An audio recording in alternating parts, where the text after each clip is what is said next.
So once again, welcome to the Unshakable Foundation meeting of Cocaine Anonymous. This is a main share meeting, and today it's with great pleasure and much gratitude that we welcome Mark O, who's come to share for us today on the topic of sobriety is a journey, not a destination, for up to 40 minutes, after which we'll open up for the Q&A portion of the meeting. And with that, Mark, it's over to you. Thanks so much. Hi, good evening, everybody. My name is Mark, and I'm an addict and alcoholic. I would just like to say how wonderful this virtual format is since it's all started during the pandemic. I have been meetings all over the world, in Australia, New Zealand, Canada, Italy, now in England, and all across the United States. And the nice part about it is that this virtual process, we got family all over the world. And it reminds me just like the mafia. Because every place you go, you have family. However, if you decide to leave the family and do it on your own, you just might die. So it's very important that we stay within the circle of the fellowship. And we have like-minded people to save us. Don't leave the circle. Don't get out of this fellowship because we're doomed if we do. What happened is that the big book says in the vision for you, the most satisfying years of existence still lies ahead. And when that happens, our whole life will take on a brand new meaning at last, one we never even knew existed. For many, many years, I was an outcast of society. I was the black sheep of my family. And then I came into the rooms and found my flock in each and every one of you. You are my flock. You heard this cliche before. But for the grace of God, I shouldn't be here. Well, I can honestly tell you, if it wasn't for God's grace, I would have been dead, incarcerated, or in a mental institution. Because the way I drank drugs and did cocaine, I was a speedballer when I was out there. I would mix cocaine and heroin, and I would take off. And that got me out of myself so fast. It was a wonderful, magical thing. Luckily, I didn't die. I overdosed on heroin a couple of times. But because of the grace of God, I am here. I attempted suicide. Cost me 3 years of therapy. And I found out that suicide is nothing more than a permanent solution to a very temporary problem. I was facing 20 years of incarceration. And when I got sober, though, all my families and friends thought I went to a mental institution. Because when I got sober, there was only two ways to communicate before I got sober. It was either rage or silence. Come to that point where we don't want nobody asking us about us. We rage out on them to just shut them up, or we cut them out of our life completely so we don't have to talk. Today, as a result of the 12 steps, I have a desire to live usefully today and to try to walk righteously under his care. This is a wonderful program. I thought that when I gave up drugs and alcohol, everything was going to be doom and gloom. All the fun would be over. Little did I know is that when I got sober and started to do the program and apply the steps in my life, that's when all the fun and joy and my world opened to one that I never existed. I was in a cocoon and didn't know a way out. So if your drugging or drinking caused you to become superior to other people, or made you become inferior to other people, or lower your inhibitions to make you do everything that you thought was not morally right by society's standards, hey, then you're in the right place. Welcome to the club. We're all the same. I have learned through this program, disclose my story in a general way, what it was like, what happened, how it is today. And basically, it was real simple. I used drug and drank everything that I could use to get my hands on so I could be happy. What happened? I ended up unhappy. I used to drink and do drugs so I could have joy in my life. And what happened? I became miserable. I used to do drugs so I can gain a lot of friends. And what happened? I only made enemies. I used to do drugs and cocaine especially to be outgoing, to get out of myself. And I became self-centered. I used to drink and do drugs so I could have a lot of strength. And what happened? I became weak. I used to drink and do drugs so I can erase all my problems, only to see them multiply. I used to drink and do drugs because I had the right to drink and do drugs. And everything associated with drugs and alcohol turned out wrong. How it is today? Because of the fellowship, the 12 steps, people like you, I can honestly tell you, I am happy, joyous, and free. And more importantly, finding a power that is greater than myself, who guides me throughout the day today. You see, I'm free not because I'm not in prison today. I'm free because of the bondage of self that I was totally consumed in. This, what kept me a prisoner. I was the prisoner of my own pride, anger, lust, envy, greed, gluttony, and sloth. It became defective, and then it was compounded by 100 forms of fear, self-delusion, self-seeking, and self-pity. Through the process of the steps, and following a sponsor who did the program before me, guess what? I found out that each and every one of us hold the key to that cell, and we can open up that cell and be free anytime we want, providing we follow certain directions and we don't take our life back. Because the same thinking that got us into that situation is not going to give us the solutions to get out. We need to add different solutions through different thinking by following other people who've done it before us. The bondage was already in our minds when we was out there drinking and using. You know, I have learned in this program that it's going to take me a long, long time to become the person I truly want to be. I've also learned in this program that no matter what economic background I came from, no matter who influenced me to become the person that I am, I still have a right to be who I wanted to be. Everything I do is my choice. I have learned today that I have a right to be angry because that's a God-given trait. But I don't have a right to be cruel in the process. When I was using, man, I was a cruel son of a bee. It was not like me. I just respond on instinct, and it was terrible. So I feel that sobriety is more than just staying sober and obeying all man's law. There's no telling how many lives has been touched and changed by the essence of the 12 steps. Cocaine Anonymous, Alcohol Anonymous, Narcotic Anonymous. The 12 steps are the same. If you're in AA, take out alcohol, substitute that for cocaine or drugs, because the change really starts from the inside. The exciting thing about the 12 steps is that it taught me how to live. And once I understood the design for living and how to live a successful life, I overcame problems that I faced throughout the day. And I found out that those problems are just symptoms. And the 12 steps helped me get to the underlying cause of those symptoms to be free. The magical thing about the 12 step is that just by applying the 12 step in my life, which becomes the design of living, it get rid of a lot of problems I would have had I not applied the steps in my life. You see, the miracle boils down to the 12 simple steps that anybody can apply in their life. It is a design of living that works. We had no structure. We had no design when we was out there using and drinking. What the 12 step does is it gives us a structure on how to live life and how to be an honorable human being. You see, the prescription for our disease is real simple. They tell us to go to meetings on a regular basis, get a sponsor, work with that sponsor, apply the steps in your life, get a home group, develop a pack system of like-minded people. Once we stop that prescription, guess what? We go back to self-obsession, where we think we got it.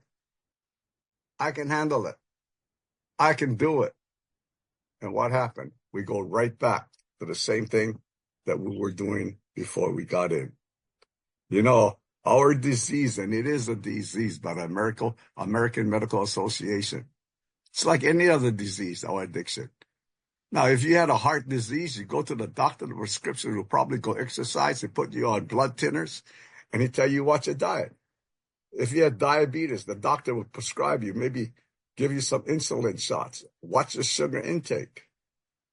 Our disease is simple. Go to meetings, get a sponsor, apply the steps in your life. Stop that prescription like any other disease, and what happens? We are doomed. If the person with the heart disease doesn't follow his doctor, guess what? He might end up with a heart attack. The diabetic who doesn't follow his doctor, guess what? He might end up in a diabetic coma. We don't follow our prescription. We just might die out there with a drug overdose. It's the same thing. We need to change and follow directions. Yeah. Again, we cannot stop the prescription.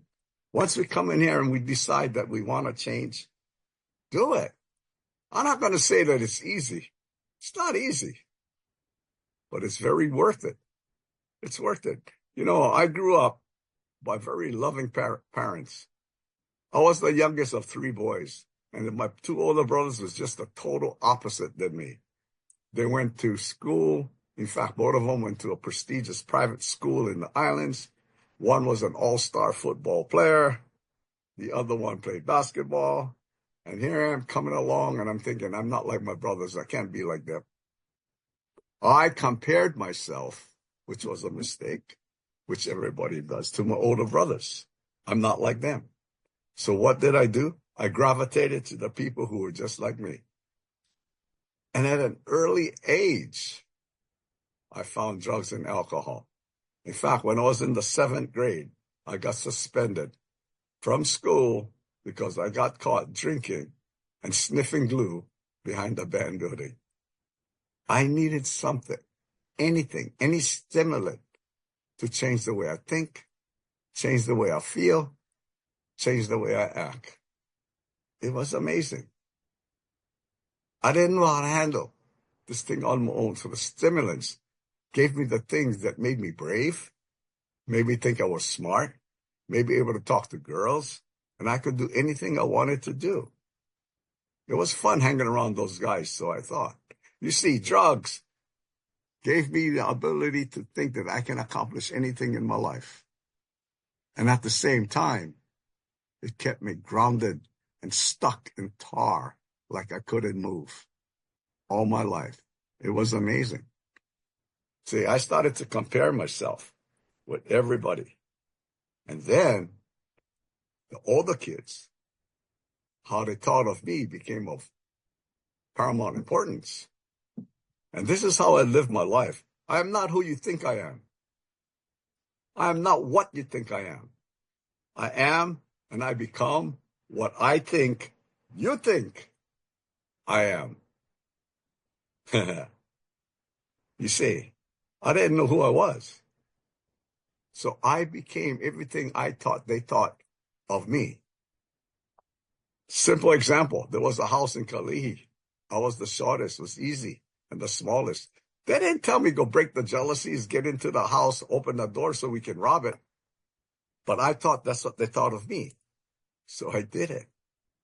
It's amazing to live your life like that, not knowing who you really are. So when I went to the 3 years of therapy when I got sober, I was messed up. I didn't know who I was. Was that a drug dealer? Was that a guy that working for this company? I mean, I just didn't know who I was. Yeah. So I started living out whatever people thought I was. And it was a hard place to live. Really. It was really, really hard, not knowing who you really are. But because of my love with drugs and alcohol and my incorrigible ways as a teenager, I got suspended from several schools, spent some time in the detention home, and I was known as an incorrigible teenager. And I'm thinking, me, I'm such a nice guy. It's just that everybody didn't understand me. Yeah? But you know what? That didn't stop. I continued to do the same thing. Cocaine was the magic elixir that made everything function in my life. It made me brave. It made me everything. It made me able to talk. Oh, it was unbelievable. And then you add alcohol on top of that. And then when I found out speedballing, when I mixed heroin and cocaine, it was like a 747 taking off in my head and I was gone. It was such a wonderful feeling. You know, I haven't talked about drugs in a long time because I primarily go to AA meetings and I don't usually talk about drugs. But this is so refreshing to remember how I used to do drugs and the things we used to do.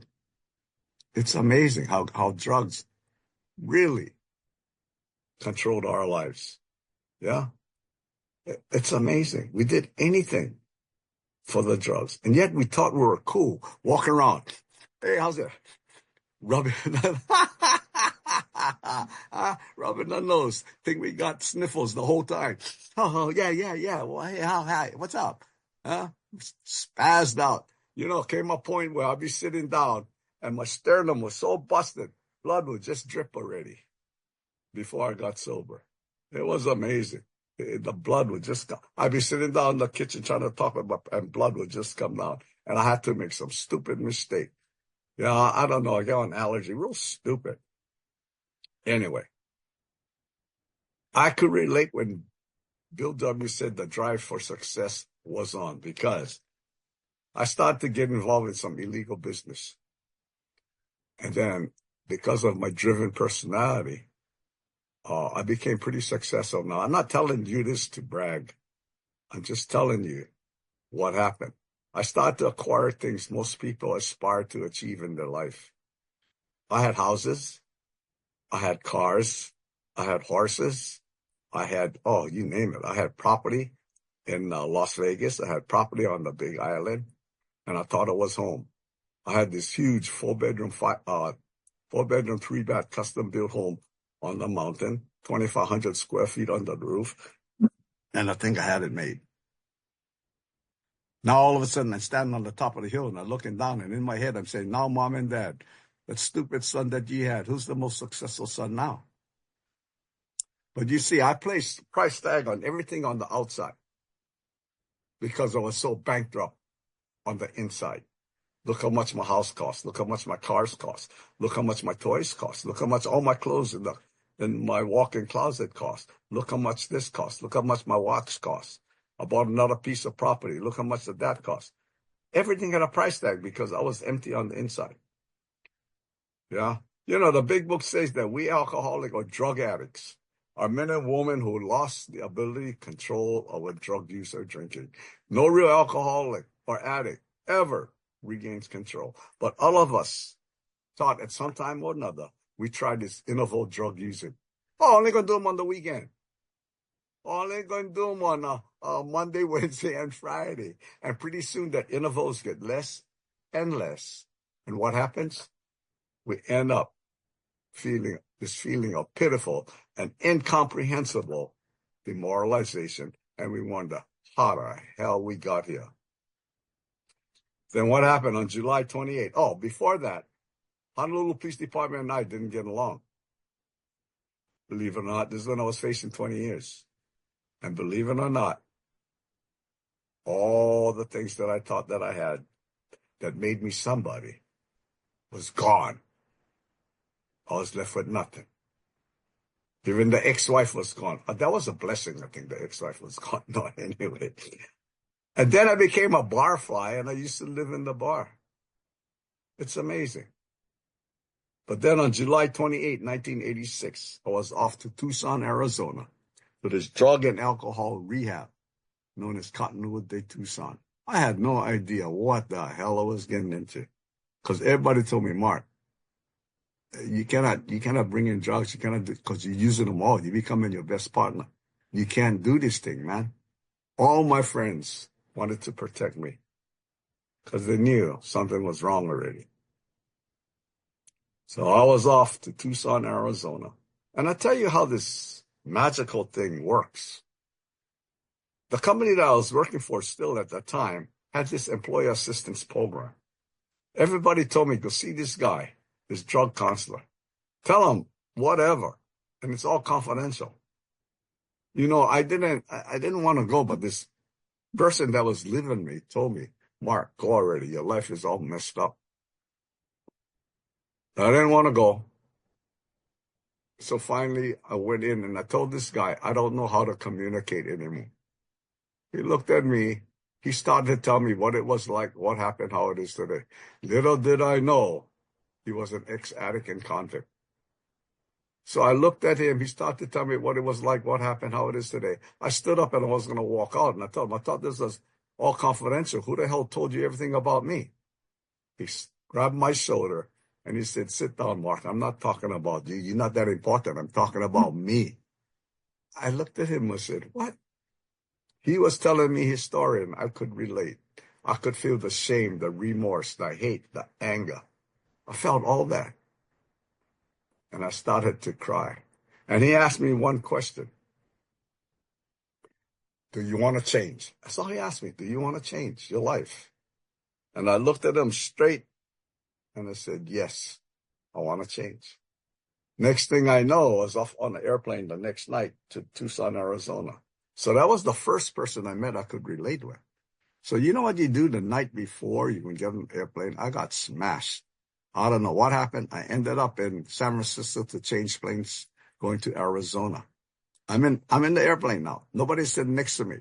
All of a sudden, this elderly lady comes in, like about the last passenger, telling everybody hi. And I'm thinking, oh, lady, don't sit next to me. And there's an open seat next to me. Guess where she sits down? Right next to me. So I grabbed the pillow. I put it next to the window because I don't want to talk to nobody. Because I know she's going to ask me why I'm going to Arizona, where from, the whole works. Then after a while, I got up, took up the pillow, I turned around, I look, and she's just looking at me like that. And then, of course, she asked me my name, why I'm going to Arizona. And I don't know, for the life of me, when she asked why I'm going to Arizona, I just looked at her and said, you know what, lady, I got an alcohol and drug problem. I'm going to a rehab. She looks at me and real loud, she sticks out her hand. Oh, congratulations. My name is Sandy Fleming. I'm a recovering addict and alcoholic too. I'm going to shut up, lady. Sit down. Amazing. 2 people in 48 hours. That's a God shot. She talked to me about hope. She talked to me about life after drug. She was a wife of a 747 pilot, and she messed up his life. She said, Mark, you take everything at this treatment center to help you change your life. You take everything back. You don't have to take everything. But she said, you get back to Honolulu, get yourself a sponsor, start getting within the circle. And then she told me something real profound that I'll never forget. She said, Mark, every one of us, our mind is like a parachute. It's useless unless it's open. I'm looking at her, I'm thinking, wow, lady. She said, just have an open mind when you go to this treatment center. Have an open mind about changing your life. And I did. When I went to this treatment center, I landed, I was ready. I was ready. I went to detox for about 5 days. I was strung out. And I don't remember those 5 days, but I woke up and had gauze wrapped around all my forearms. So I asked the doctor, how come I've got gauze? Well, cocaine bugs, we start digging when we hallucinate. We're going to detox. I started to dig, and I didn't know I was digging so bad. And then you try to be in the fetal position for 5 days. Don't ever try to get off of heroin on your own because it is sore. Feels like your whole body is in a vice grip and it's just going like this. I tell you, it's not fun. I came out there, I was totally hopeless and deflated at depth. I didn't know where my life was going. And then I took a battery of psychological tests. Then I was labeled a compulsive chemically dependent person. I'll take anything up my nose, in my veins, down my throat to change the way I think, change the way I act, change the way I feel. It's that simple. I didn't know how to do it on my own. And it was a process. That was the start of me changing. I remember going into the desert, because Arizona, we're in the desert. There was nothing around. And for some strange reason, I just looked up the sky and I asked for help. I didn't know God. In fact, the first place I was truant from, 8 years old, I ran away from Sunday school. My brothers went, I didn't go. I, I, I just, this God, I don't know. I believe that he put me on this earth and he didn't give me a good life, so I blame him for everything that was going on. Well, I finally asked him I needed help, and I needed somebody to guide me in my life because I was doing it on my own and going nowhere. And then I started to listen. I started to listen what people were saying, and I started to finally tell myself I needed to change. And that's when it happened. I started to see all the people in treatment who were just like me, and I found my flock. Each and every one of you are my flock. We're of like mind. Everything. We're not different. We're the same. You know, there's a scripture, John 8:32, that says, you shall know the truth, and the truth will set you free. I had to learn the truth all about me because I was living in La La Land for 24 years of my life. I had to finally face the truth. Okay? I remember it like it was yesterday, man. Little did I know that when I surrendered, it was when life truly began. You know, when we surrender, it's not that we weak or we lose. When we surrender, we gain strength. Every time you surrender, a power greater than yourself will give you strength or answers to overcome what you're ever going through. Yeah, all my life, I felt like I was sitting in a one-man canoe, paddling my canoe as hard as I can, and that canoe was going in a vicious circle. And then I came into the rooms. My sponsor gave me the second paddle. And now, guess what? I could paddle my canoe with 2 oars, and my canoe could go in a straight line. But because of this program teaching me how to find a power greater than myself, today I can let go of the paddles and just trust. And that's a very, very good feeling when you can just trust and let go. And it's only because of this wonderful program. You know, the most satisfying years, again, of our existence still lies ahead. Told me to get a sponsor. I got a sponsor. Today, I still have the same sponsor. 38 years, I got the same sponsor. And he's become my best friend. He has never steered me wrong. Yeah. And again, when I thought I gave up drugs and alcohol, my life was going to be boring. Little did I know, that's when life started. But it takes guts to do it. I'm going to tell you at the beginning, all it takes is guts. Guts to move away from your friends. Guts to get into something different. Guts to say, I will change because I am worth it. You are worth it. Each and every one of us are God's greatest miracle. He didn't bring us here for nothing. We are his greatest children. You know, again, I started to go to 90 meetings in 90 days, and I looked at this program. I said, I used to have a gambling operation. I said, 90 meetings. What if I listen to you guys and I give this program 2 years to work? I could get my life back, you said. So instead of doing this 90 meetings in 90 days, I was committed to change. I did over 750 meetings in 750 days. 2 years, every single day, sometimes twice a day. Did I like every one of them? No. I didn't like it, but I went because my sponsor said, where the mind goes, where the body goes, the mind soon will follow. And it did. And he just told me, I just want you to watch and observe and shut your mouth. You know, I had a gag order for almost about a year. I couldn't talk. You get a sponsor, he'll help you with the solutions. You know, their sponsor is like a rubber band. It's useless, like a rubber band, unless it's stretched. So if you had a sponsor and you're not stretching your sponsor and making use of him, what is the point of getting a sponsor? He's your guide. He should be guiding you through life.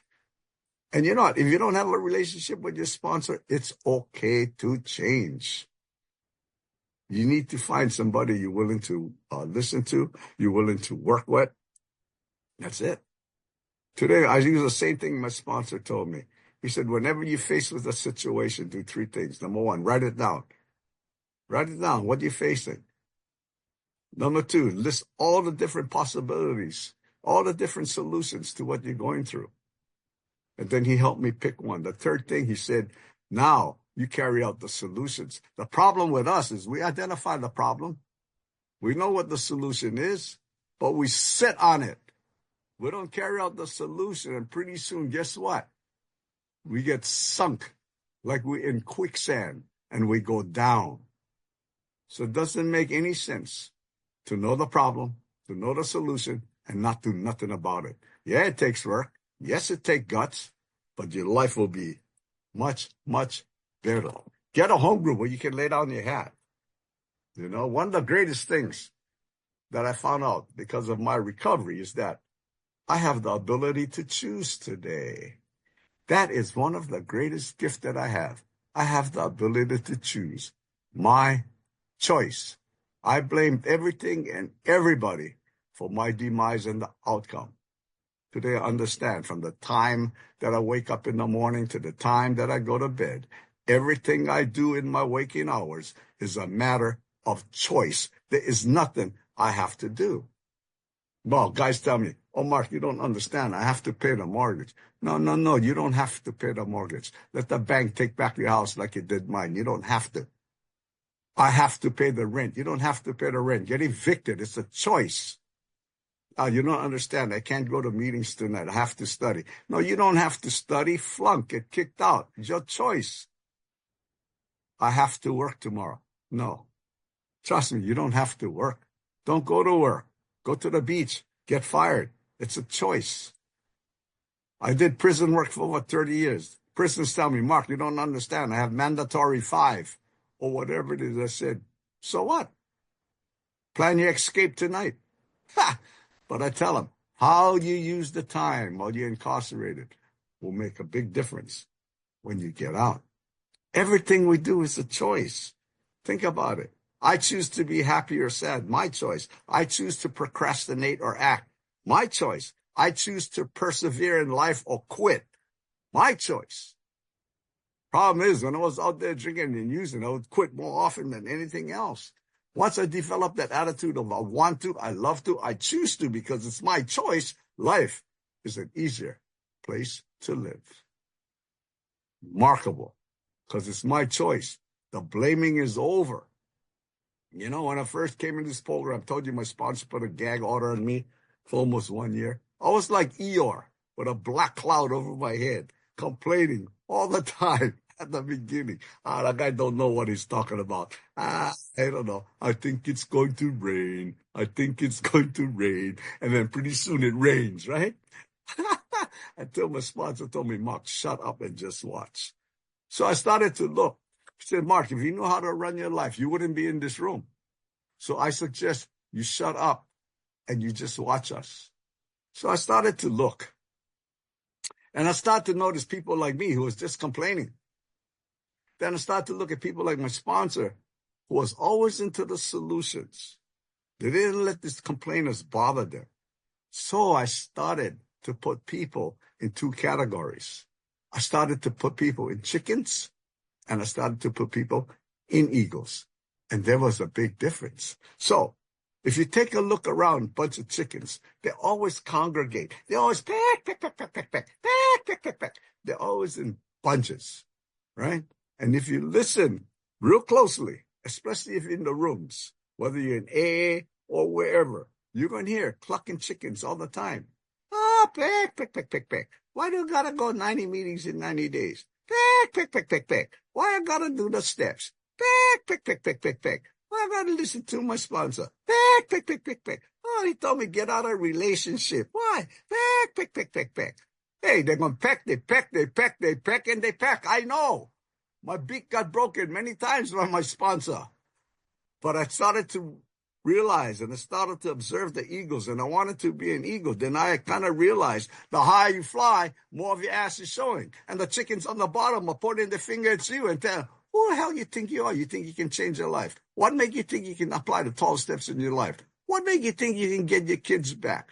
Who the hell you think you are now? You think you're different from us? Hey, all I'm going to tell you is lift up your wings and crap on those chickens. You don't need the chickens in your life. Because the higher you soar, the higher you fly, the view is better. You get away from the clucking and pecking, and guess what? You start to soar, and you start to live your life in a new and different spectrum.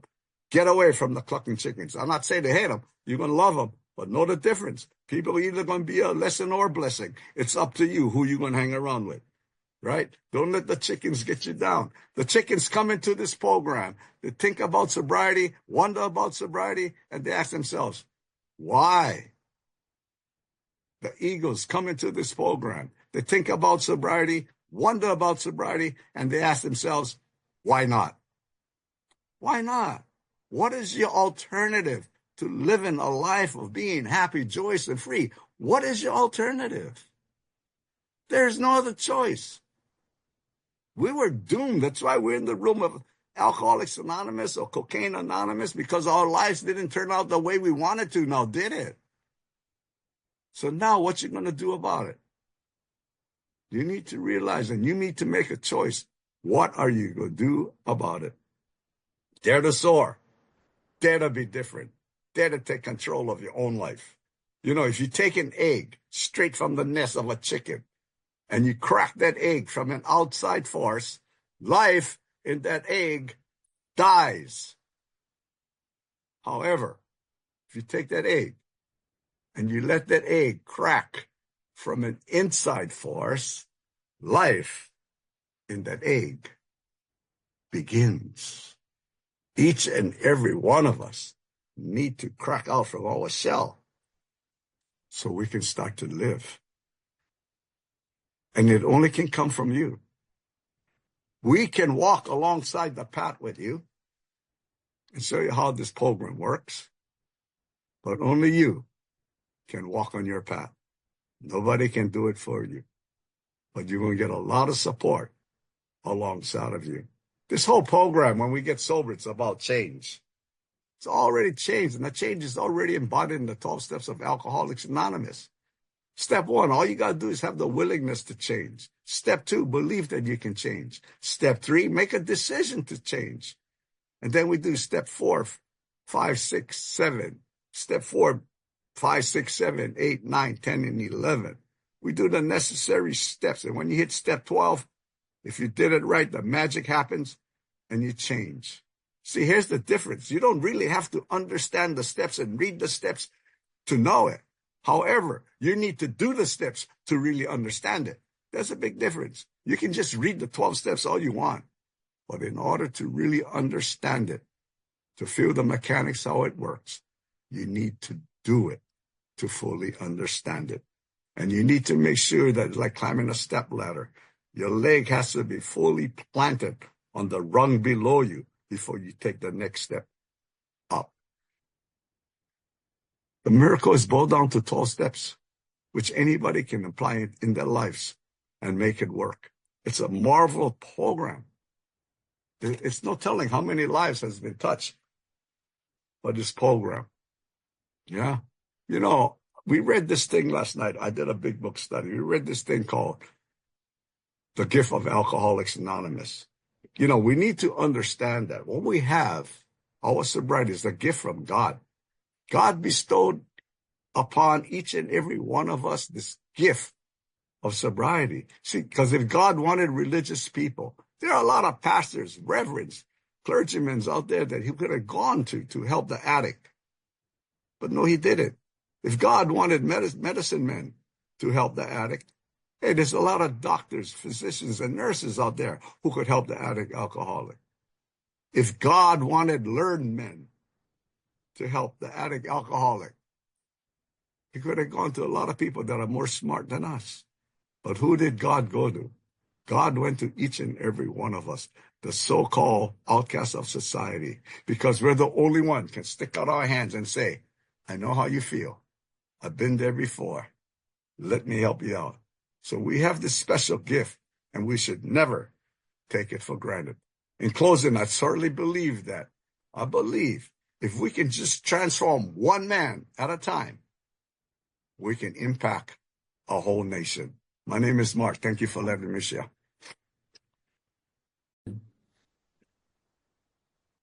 Hi, thanks for your share.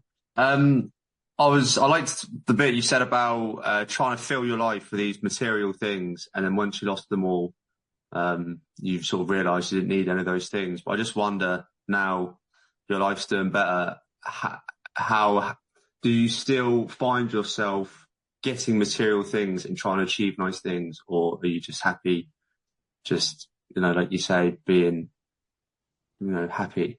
Yeah, I am happy with my life now because true gratitude is being grateful for the things that I have in my life. Period. I don't chase anything anymore. I'm grateful for the things that I have in my life. Before, I used to chase everything. I used to chase money. I used to chase cars, property, just to prove that I was somebody that I wasn't. Yeah. So today I know true gratitude is being grateful for the things that I have, not the things that I don't. So I don't chase it anymore. I'm happy with my life. Really, really happy. The only thing my kids, what, Dad? How come we don't have the horses anymore? Because the mom said, because your dad is poor now. What, Dad? And so forth. Dad, what about that house, that big house? How come we don't live there? Because the mom would say, because your dad is poor now. Anyway, yeah, I don't chase it. I'm grateful for the things that I have. Brilliant, thank you. Great question. Thanks, Cam. Next, we have Hugh. Would you like to come in with your question?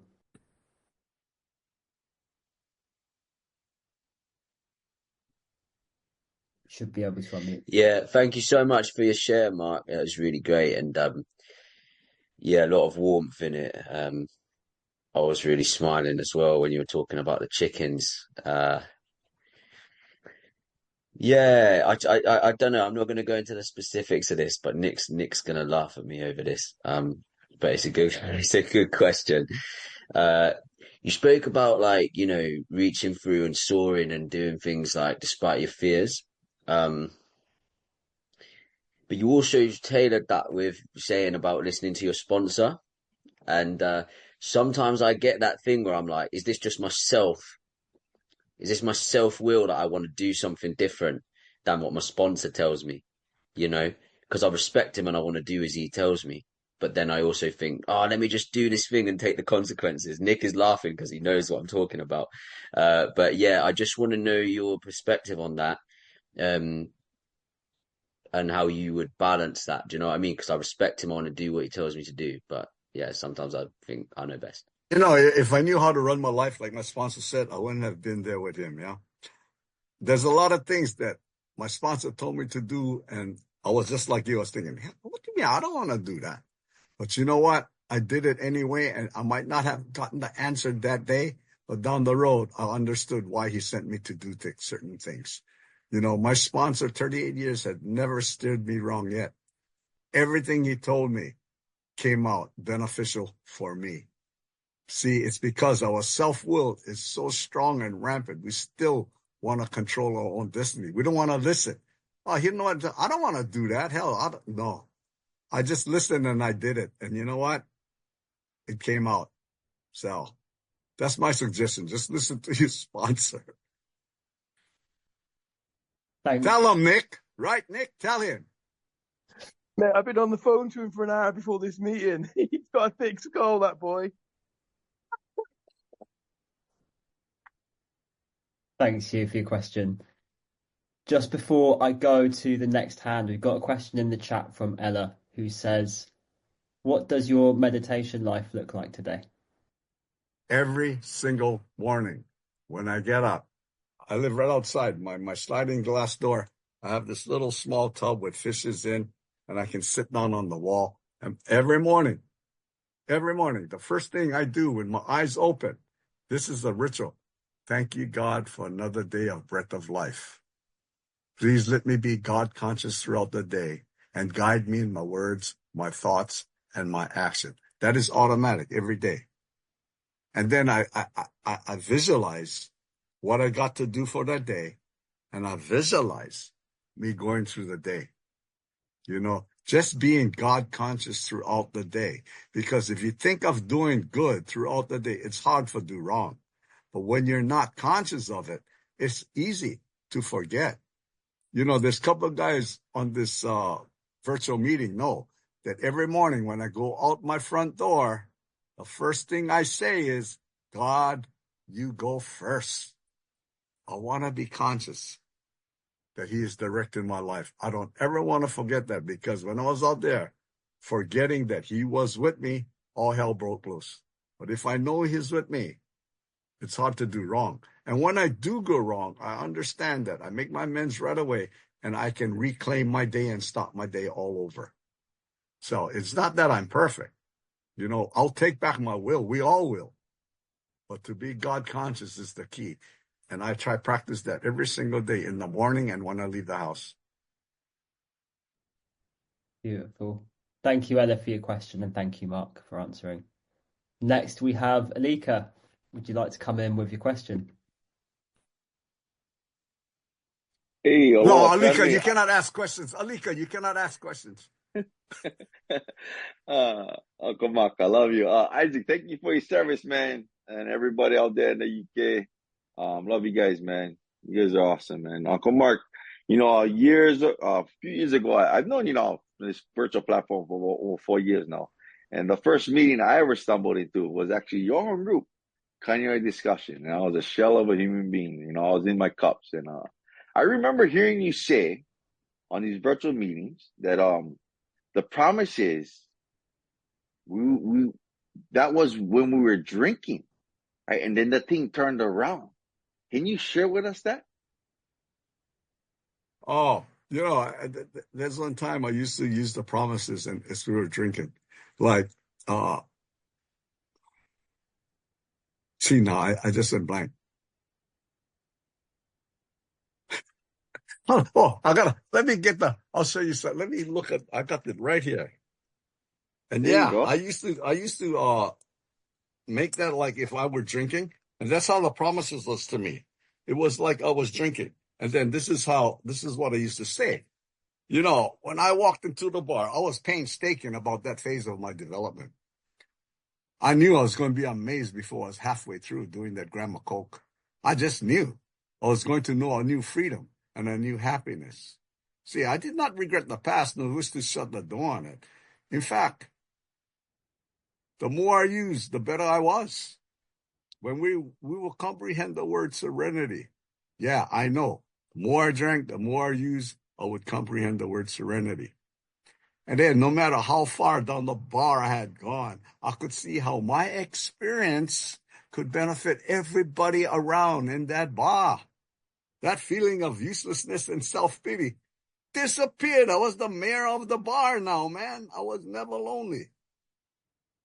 My whole attitude and outlook upon life changed with every snort, every shot. It changed. Fear of people now and economic insecurity started to leave me. Hey, I don't care if I had $1 in my pocket. I knew I was going to make it. Amazing what drugs do for us, yeah? We will intuitively know how to handle situations that used to baffle me. Isn't that true? When we loaded, we can solve the world problems, but not our own. If I was sitting down with a 747 pilot, I could tell him how to fly an airplane, but I couldn't tell him how to run my own life. Yeah. Then we will suddenly realize that drugs and alcohol was doing for us what we couldn't do ourselves just before we passed out. And that's how the promises worked when I was drinking and using.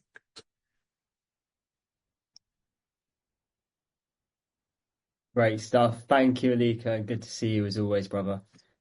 Next up, we have Sarah. Would you like to come in with your question? Hi, I'm Sarah. I'm an addict. It's the first time I've heard you, Mark. That was brilliant. You had me crying and laughing. I was with you the whole time. That was amazing. Thank you. We're coming up to Christmas here in the UK. I don't know if you've heard, quite a big drinking culture over here. Everything revolves around going to the pub. For those of us approaching our first Christmas, first festive season, have you got any tips to be social and be part of things, friends and family who don't have problems, without putting ourselves at risk of falling off the wagon? Thank you. You know, for your first Christmas, I still remember what I did. we had this thing called Alcatons, where it would go I think from New Year's Eve to after Christmas Day. And that's where I stayed the whole time. There would be meetings around, food around, and it's really important during the holidays you hang with other sober people. It's real important. I don't know how else I can tell you that, but that's one of the things that you should do. Find another group of sober people and do it together. You know, if you're having a family thing, ask your parents or whoever, can you invite a friend over? Tell this friend, I need a sober support at my house. Whatever you're going to do, but don't do it alone. Don't do it alone. Great question. So, thanks, Sarah. yeah. Next, and I think last, we've got Dana or Dana. Sorry if I pronounced it wrong. Would you like to come in with your question? You were right the first time. My name is Dana, and I'm a very grateful recovering alcoholic. So this is just going to be a random question, just because I like to be a little bit, we are not a glum lot, because the person ahead of me already asked my question. So this question is going to really kind of be enlightening. Since you have a rainbow in your background, can you sing Somewhere Over the Rainbow for us? Somewhere over the rainbow, Dana flies. She asked me to sing, and I'll oblige her. May you have a wonderful day. You have to know me. So the other question that I have is that, is there a way to get your number to speak at another meeting? Thank you. You nailed the first question too, by the way. Sure, you can. I can give you my number right now if you want. I hope it's not 8675309. It's 808. Area code. I know. I'm good friends with Uncle Bill. I know. So he invited me here. So yeah, I just had to do that. You can get my number from Uncle Bill. I knew this guy. Awesome. Oh. Thank you so much. You did He's wonderful. He's like my brother. Thank you, Dana. Yeah, I know. He told me. Awesome. Thank you so much. Mahalo. Thank you. Thanks, Dana. And just before we close, there's just one more question that's popped in the chat from Donna. And the question is, do you still have the gift of desperation? Have you lost it? If yes, how did you find your way back? I don't think I have the desperation to drink. It's gone for a long time. It's gone. In fact, the reason why my brothers and I are still, my brother used to bail me out. And then till today, 38 years since I came back from treatment, not once did I told him that you got to stop drinking. Not once. Till today, I don't tell my brothers that they got to stop drinking. And we have such a good relationship. I think, there's a point that it removes from us, but we need to stay vigilant within the program and with the fellowship and by applying the 12 steps in our lives. You see, sobriety is not a journey that can be done with and it's over. We reach a final destination, it's done. It's a design for living that goes on for the rest of our life, 24/7, 7 days a week, 365 days a year. It's a way of living. And once you have that within you, like the chicken that's breaking out from the inside, I don't know, I haven't had that feeling of desperation in years and years. I don't know when the last time I had it. But I stay strong and true to the 12 steps of Alcoholics Anonymous. That is my life. So, and helping another alcoholic always saves the day. Or addict. It certainly does. Thank you so much, Mark, for answering those questions. And thank you, Donna, for your question in the chat.